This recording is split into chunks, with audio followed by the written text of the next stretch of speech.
Well, Trey, let's start off with 7D Media, because a question that David and I ask, especially musicians of our generation, and you and I were born in the same year, that is it the best of times or the worst of times, in the sense that the way we were raised, Trey and David, if you wanted to put music out, you had to get what was known as a record deal.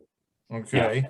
Yeah. And of course, the argument used to be record labels, only sign a certain type of person, or they tend to follow trends, and they tend to do a bunch of marketing research. And if it wasn't for the fact that maybe the record industry executives in the 60s didn't know what they were doing, a band like King Crimson could get signed. Right. But now you have, and we all have, the power to go direct to the marketplace. We don't have to kowtow in front of a record label and get a pretty picture taken of ourselves, et cetera, et cetera. Right.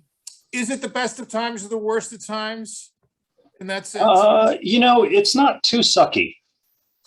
It's not too sucky. There's good and bad things, obviously. The good thing is no one can stop you from putting out music.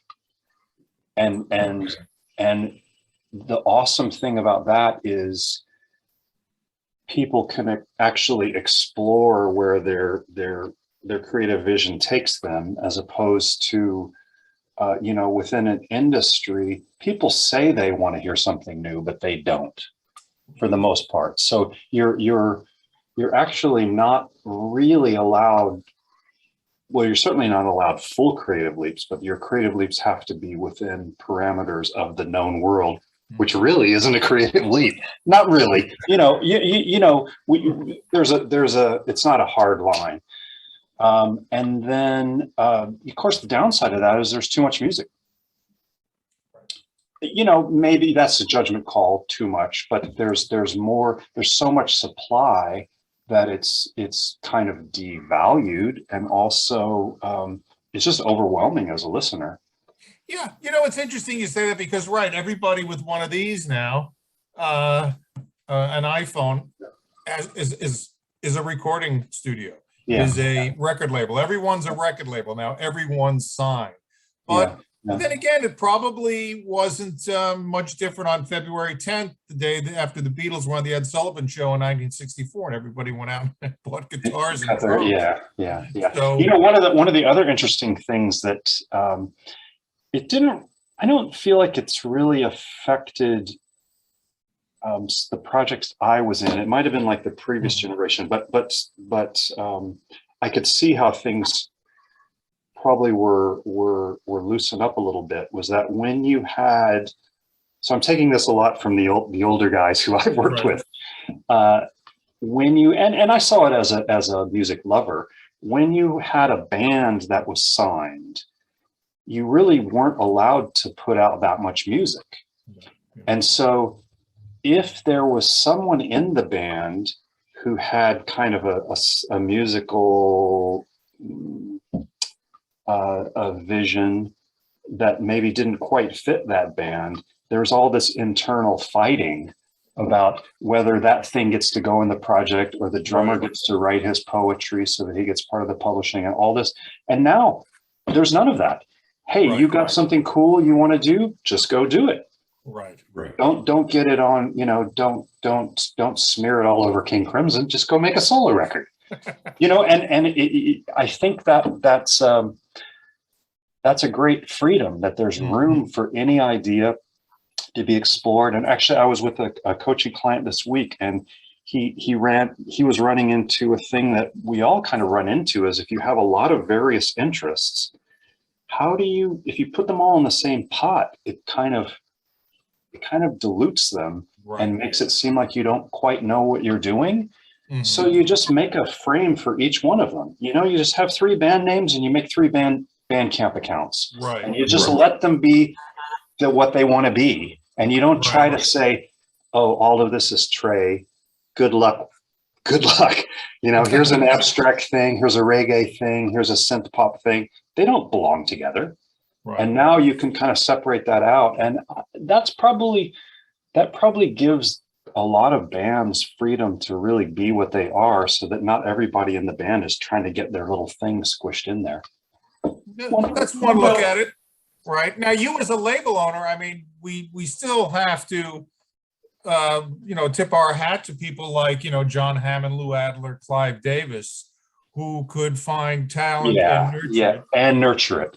And nurture it, which probably, I've barely been on a major label, just a couple of times with Crimson, just a little bit, and then with the David Sylvian. But David had so much reign with Virgin Records, right, until he wasn't with them anymore. But he there's so much. So we were never really, I was never nurtured, but right.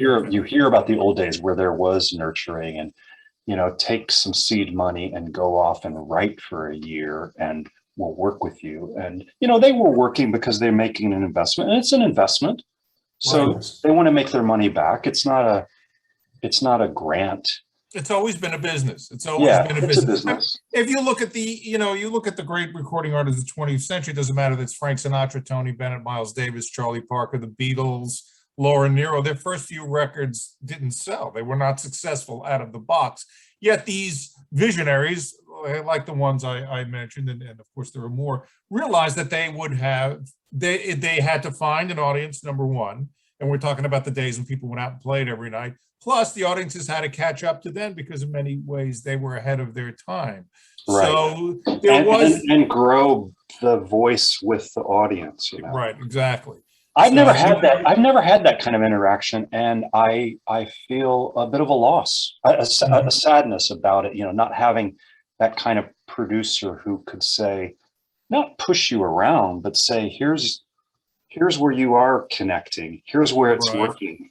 Let's follow that up more. I've kind of been all on my own, for better or worse.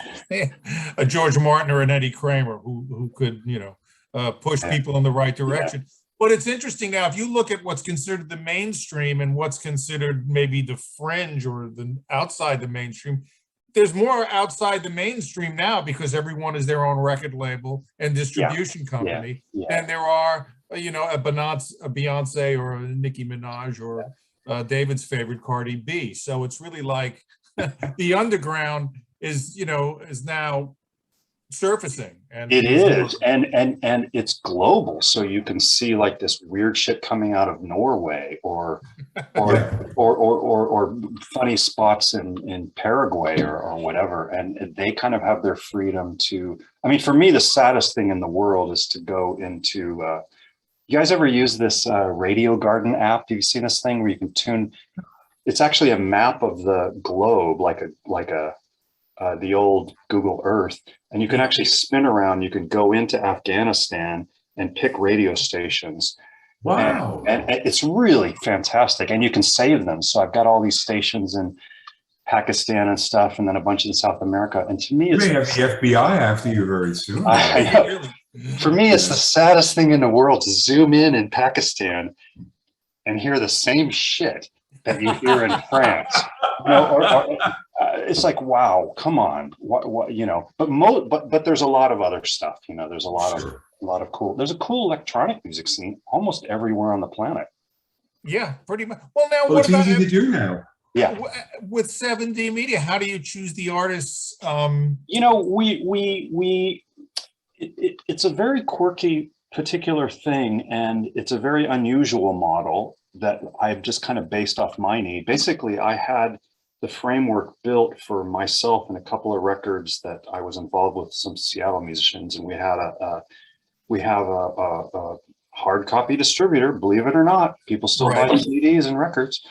And so the thing just kind of grew out of that. And the way it grew was that I can't afford to invest my money into somebody else's project. So it's kind of a managerial curation conduit that we manage the thing for it's kind of for particular kind of artists, kind of mid-career artists who understand how hard it is and don't want to do the work and kind of join in. And then we also have a bit of a I don't know what you call it, kind of an artistic vision of actual innovation.